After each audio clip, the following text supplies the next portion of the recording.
আজকে দেখো, আজকে একটা নতুন ধরনের রান্না করব বলে তো সাজিয়ে নিয়ে বসে গেছি।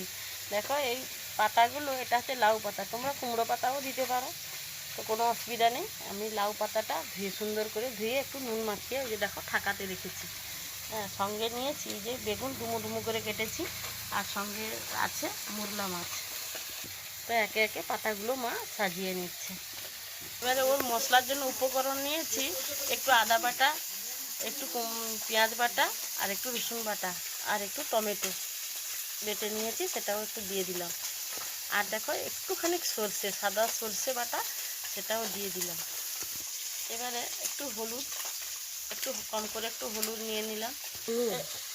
লঙ্কার গুঁড়ো একটু, ওর সঙ্গে একটু মুরলা মাছ আমি নিয়ে নিচ্ছি, দিয়ে একটু তেল দিয়ে দিলাম স্বাদ মতো। আর যদি চিনি খেতে চাও তো চিনি দেবে, না হলে না, তার দরকার নেই। নুন একটু দিয়ে দিবো,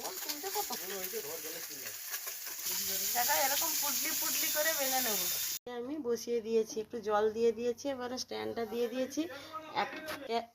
একে একে করে আমি সব এই পুটলিগুলোকে বসিয়ে দিলাম।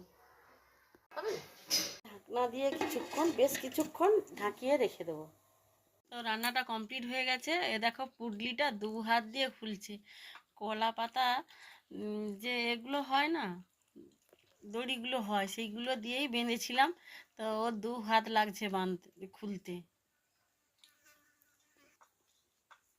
দেখো এবারে ওই টেস্ট করুক কেমন হয়েছে।